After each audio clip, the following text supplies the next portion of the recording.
It looked like Kentucky was actually going to try against Texas A&M on Tuesday night, and then they decided to completely implode.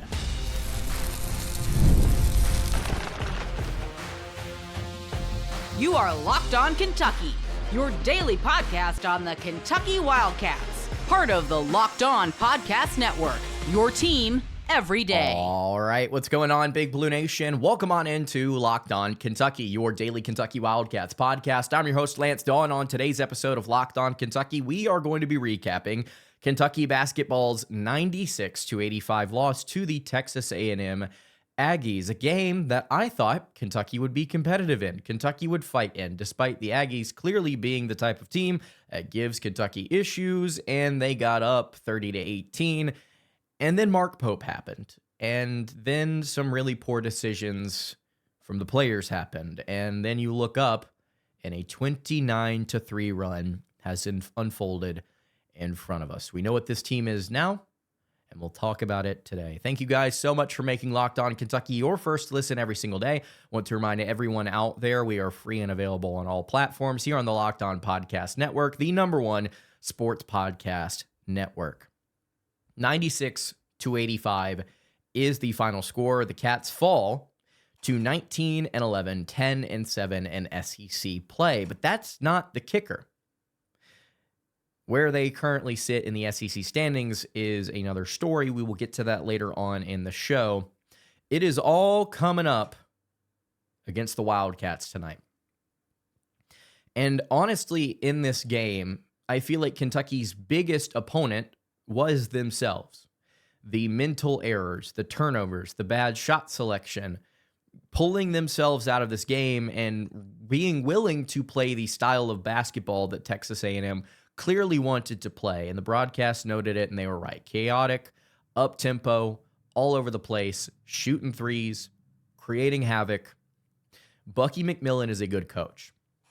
He's a good coach. And his personnel this season might not be the best, but he's got a good team, and they were playing desperate tonight, and they got punched in the mouth early. They tried to press Kentucky. Kentucky responded not just by breaking the press, but by scoring nearly immediately on a variety of possessions. And then they got up 30-18 in this contest, 30-18, and a Trent Noah 3 was off the mark. It could have put them up 15. Instead, Texas A&M went on a 29-3 run to close out the first half. 29-3. 33-45 is what the halftime score showed. Kentucky scored 3 points after getting up 12. And it was a conglomeration of things. First and foremost, I thought Kentucky started to settle on offense a couple of different times. I believe Brandon Garrison took a 3 at one point in this sequence, which should never happen. I think that Yelovich, or at least one other player, settled for a 3. I think Otega had a couple of really poorly missed shots. He ended up finishing with 24 points, but the first half looked pretty ugly shooting the ball. He had 6 points and just 1 of 4 shooting in the first half. It was poor shooting, and I think the poor shooting happened because of the fact that they clearly just stopped playing hard. They got up big, and they stopped playing with the focus and intensity that the game commanded them to.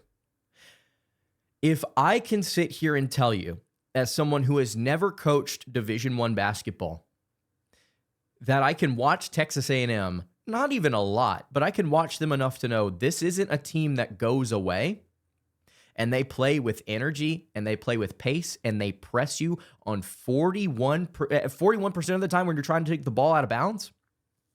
If I can sit here and tell you that, and I know going into the huddle, when you're up 28-18, 30-18, whatever it was, whenever play stopped, and I can tell you what I need to do as a coach in that moment is say, look alive. Wake up. It's 0-0. This game is nowhere near over. You have to fight. You need this. You want this. This is why you came here, to play hard for this university and for the name on the front of the jersey, and to go out there and for Kentucky to clearly lose any sort of interest in playing as hard as they were for the first fourth of this game, to go under screens on Ruben Dominguez and Rylan Griffin, to stop playing hard at the rim, to stop trying to rebound as hard as they were at the beginning of this game, to continue to carelessly turn the ball over, just toss it to a Texas A&M defender over and over and over.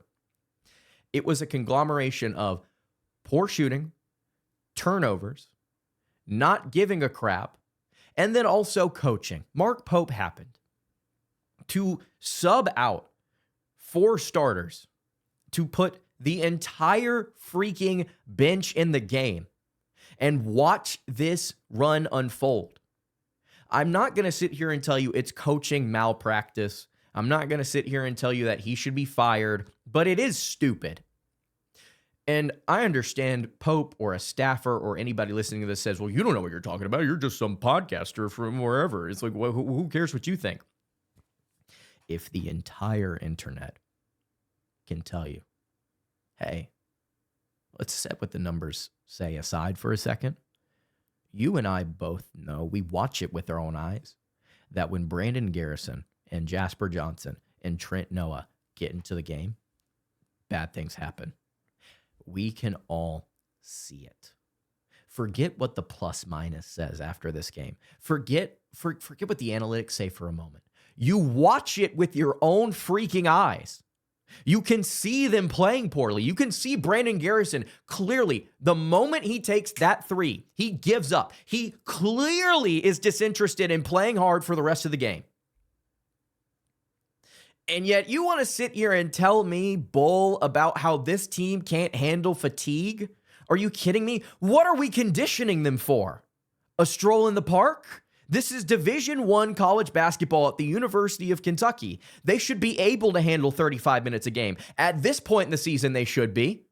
What are you doing in the offseason? What are you doing training these kids? Are you just taking a walk around the court? Are you holding hands and skipping? Is that the extent of which you're pushing your team? What do you mean they're fatigued? If Florida can win a national title with one of the shortest rotations in the country and their 2 best guards playing 35 minutes a game, why can't we play our guards 35 minutes a game? Why can't we play our starting lineup 35 minutes a game? Why aren't you conditioning them well enough? This is an indictment on your ability to condition and coach. It's not their fault. It is clearly on you as a coach. And to pull them out of the game when you have a lead and to not instill some sort of urgency in them and to wake them up from the nightmare that was unfolding at the end of that first half, it's on everybody. It's on every single person. And I don't want to hear a single word. If Kentucky somehow finds a way to miraculously beat Florida on Saturday, I don't want to hear a word from you, from a player, from any person on this planet. Stay on that side. I don't want to hear any of it. If you can't handle criticism in the moments where you clearly fail, you don't deserve to be here. If you can't handle criticism, you don't deserve excellence. You don't deserve the win. You don't deserve the benefits of playing hard every other game and then getting to claim all of it. You don't deserve that. You're a disgrace if you think that's how you get to go through life, where you get to have some moments where you perform well and it encapsulates everything and everything's all hunky-dory, where you just end up averaging out just barely above what's okay. And you can tell anybody, when you finally do show up to work and perform hard, stay on that side, bro. You didn't believe in me then. How could you possibly say you're a fan of me now? That's moronic to have that sort of line of thinking. You can't sit here and tell me that you, as a Kentucky player, can go game in and game out without giving effort and it be okay, because clearly that's what this team has tried to tell you this season. We know who this team is now. We're going to talk about it a little bit more in just a moment. Before we do it, though, I want to tell you guys about our friends over at Robinhood. Let's say, hypothetically, what if sports were traded like markets? Well, now you can put your sports IQ to work in real time with Robinhood prediction markets. It's not you against the house, it's you participating in a live market. You can buy or sell your positions live all game long. Use your sports knowledge in moments that matter. Robinhood prediction markets changes the game. It's people moving the action. So when the momentum shifts, you can move with it. You're no longer just a spectator. Play by play. You decide. Trade every play with Robinhood, now available across the U.S. Download the Robinhood app now to begin. Futures and cleared swaps trading involves significant risk and is not appropriate for everyone. Event contracts are offered by Robinhood Derivatives LLC, a registered futures commission merchant and swap firm. All right, continuing along here on today's episode of the show. Thank you guys so much for tuning in. 96-85 is the final score. Cats drop a big one. And we know who this team is now. We've talked all year about how we still don't know who this Kentucky team is. And I can tell you with complete confidence, we know who this team is. They are, frankly, despite their comebacks, despite the high notes, despite the positive things that have happened in the back half of the season, they are mentally weak. Sorry. If you're a player listening to this, you don't have what it takes to consistently game in and game out play with the effort that is needed to win. We know who this team is now. They are not capable of consistently putting together a stretch of games where they play hard for 40 full minutes. They are not capable of doing it. Even you can say, Lance, well, they won all of these games where they came back. Listen to what you said again. They won all these games where they had to come back. They get down 14, 15, 16, 17 points. And they have to finally, well, I guess we'll finally try. I guess we'll finally play the game. Because there have been so many moments in the first halves of games this season where it's like, does Kentucky want to be out there? Do they give a crap? Do they want to play here? What are they doing? And we got to see that again against Texas A&M. They are not capable of putting together multiple consecutive games where they play a full 40 minutes. It's not happening. It has not happened once this season where they have put together a full 40 minutes and played hard from start to finish. I think that is both an indictment on the players and it's an indictment on the coach to not be able to get that out of his kids and for the kids not to actually respond. You came here to play hard and to win, and you aren't doing that. If, again, as I said after you lost to Vanderbilt by 25, if you are not willing to put in the work, you don't deserve to be upset.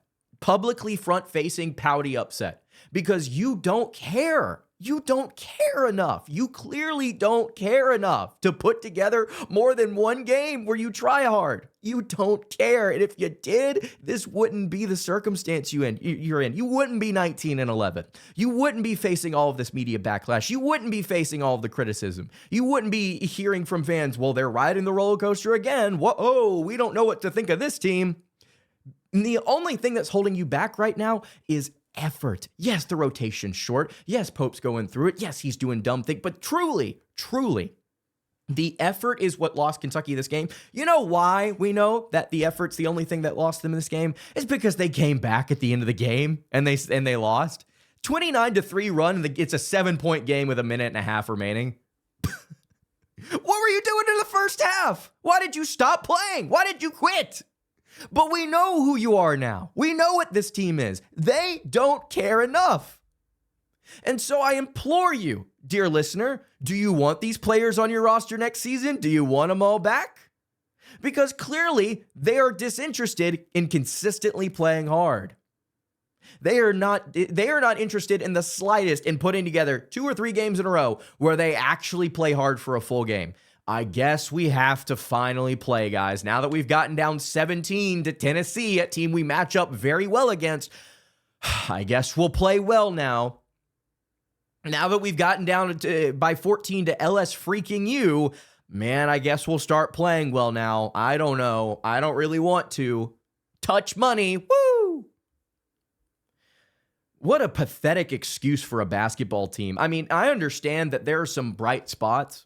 I understand that there are some good moments. Yeah, Colin Chandler's a dog. Yeah, Otega always going to be missed. But my gosh, could this team give some effort for 2 games in a row, please? Please? Can you go out there and look like you're actually caring and trying for a full freaking game for once? This is inarguable. By the way, this is the thing that sucks. This is the thing that sucks for me, is because I'm finally saying this and you can't argue it. Because if it weren't true, then they would be winning. If it was like, well, Lance, there are more things outside of effort that are going on here, and that's just kind of out of their control. No, it is exclusively effort that has kept them from winning some of these games. Effort is what kept them from losing against Missouri. Effort is what kept them from losing against Georgia. They didn't close out on threes. Effort is what kept them from losing against Auburn. From winning against Auburn, I should say. Effort is what kept them from winning tonight. Effort's what kept them from winning against North Carolina. Effort is what kept them from winning against Louisville. Effort is what kept them from winning against Michigan State. They don't do it consistently. And our coach, bless him, can't pull it out of him. At this point, if you can't pull it out of him 30 games into the year, you're not going to get it for the rest of the season. Could they go on a magical carpet ride run? Sure. Why not? The tournament is what it is. It's weird. Whatever. Could they get put out in the first round and the players in the locker room go, well, we just officiating, but we don't care. Yeah, they could do that. They could 100% do that. I don't trust this team as far as I could throw them. Because they have proven to us time and time and time again, they don't care enough. And even if, let's say hypothetically, they still end up losing games to Florida, Georgia, Auburn, A&M, Vandy, Missouri, Bama, Gonzaga, North Carolina, Michigan State, Louisville. You know what would have been nice in all of those games? To see the team try. To see the team try for a full 40 minutes, to go out there and look like they're actually interested in playing the game of basketball, the thing that they're being paid millions of dollars, if not hundreds of thousands for some of them to do. It'd be really nice to see some effort and some want to out of this squad. Where is it? This is the most inconsistent BS season of my life. I can't wait for this to be over, man. I cannot wait for this to be over. So we don't have to sit here and sell on ourselves on this team doing something for 2 games in a row. And the best part about it is you don't get a reprieve in Nashville now, boys and girls. You're screwed. You're screwed. Part of that was out of your control. It would have been real nice if you had beaten Missouri at the beginning of the conference play. Wouldn't it have been? We'll talk about that in a moment. Before we do it, though, settle down here. We will tell you guys about our friends over at Indeed. Workplace chaos sure sounds like Kentucky right now. Deadline stacking up, inbox overflowing, and the one position you have to fill is still sitting open. When the pressure is on and you need the right hire, this is a job for Indeed sponsored jobs. Indeed sponsored jobs helps you reach the people who actually fit what you're looking for. So skills, experience, location. You're not just hoping the right candidate stumbles across your post. Here's a stat that says it all. In the minute or so that I've been talking to you, companies like yours have made 27 hires on Indeed, according to Indeed data worldwide. That's nuts. So if you're hiring, spend less time searching and more time interviewing candidates who actually check all of your boxes with Indeed sponsored jobs. Listeners of this show will get a $75 job credit, sponsored job credit, to help you get your job the premium status it deserves at Indeed.com/podcast. Indeed.com/podcast. Go there right now and support our show by saying you heard about Indeed on this show. Indeed.com/podcast. Terms and conditions apply. Need to hire? It's a job for Indeed sponsored jobs. Today's episode is also brought to you by FanDuel. We may not like it, but college basketball is nonstop. Big games, tight spreads, momentum swings, 29-3 momentum swings every single night, it feels like, from early tip-offs to late-night West Coast shootouts. There's always action on the board. Good thing there are more teams that play besides Kentucky. And now FanDuel is giving a way to turn that energy and that frustration into an even bigger potential win with a college basketball parlay profit boost. That's right. You don't have to look at Kentucky all season long. You can look at other teams. You can build any college hoops parlay you want. It doesn't have to be on the Cats. You could go, watch Louisville, rivalry games, ranked matchups, whatever fits your read on the day. You can mix spreads, totals, player props to match how you see the slate playing out. Then you can apply the profit boost and instantly bump up the potential payout. Go safe, go bold, and ride with the team you've been following all season, or don't.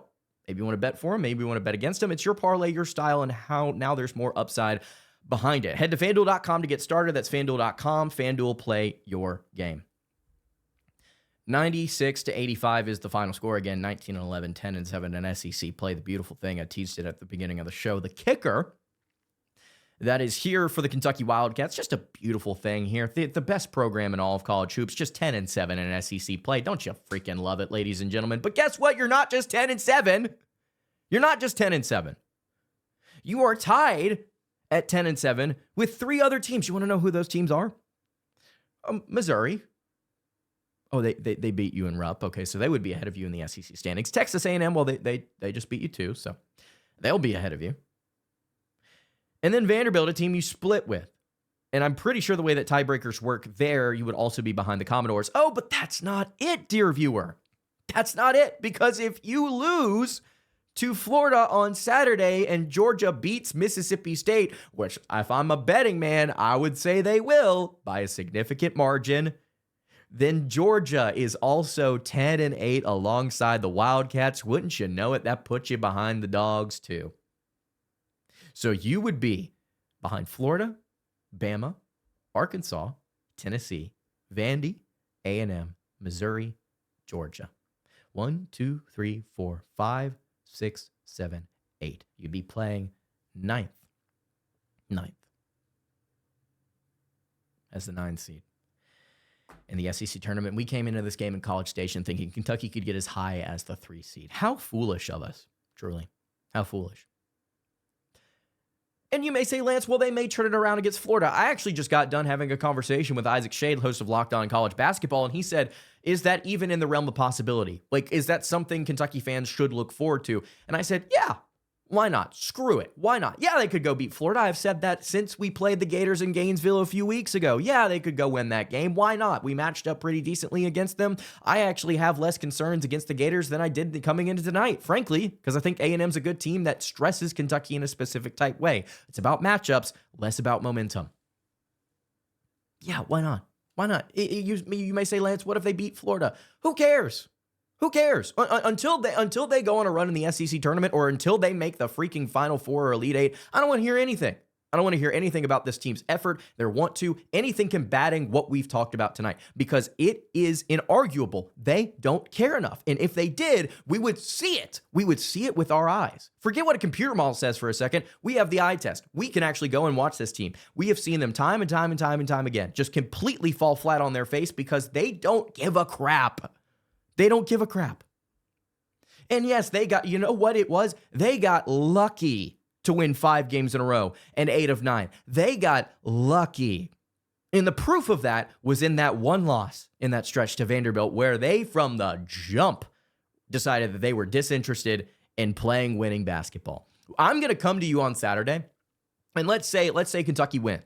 I'm going to come to you on Saturday and say, awesome, great win on senior day, great for these kids and their individual performance tonight or whenever they play that game. Great for them to have a win heading into the SEC tournament. This is big for seed line stuff, and that's true, all overshadowed by the fact that this team can't really fully unlock their potential because they don't play hard enough. They just don't. They just don't. I cannot believe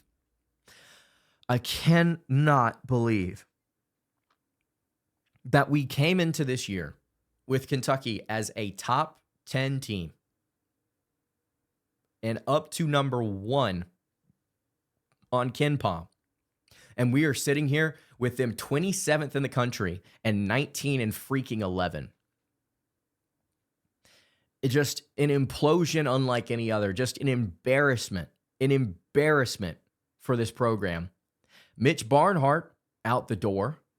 We'll be talking about that on tomorrow's episode. Some weird things that have come out about that already. Just another reason to be enthralled about the future of this program, by the way. But with Mitch Barnhart out of the picture, I mean, maybe you see something turn around with Kentucky recruiting and JMI. I don't freaking know. In the short term, though, it feels like, yeah, you beat Vandy. Yeah, you might beat Florida. But, like, I don't want to, you know what I will say? Who cares? Who cares? Until you put together several consecutive performances where you play hard, it doesn't matter. And I'll eat my words, and I'll look like a prick, and I'll eat my words. But this team has shown us they don't want to be here bad enough. They don't want to play hard enough. And this could get clipped, and this could get thrown around on the internet, and I could get dogged for saying what I'm saying tonight. But it's true. Again, it's inarguable because we can see it with our own eyes. It's like a child getting caught by their parents.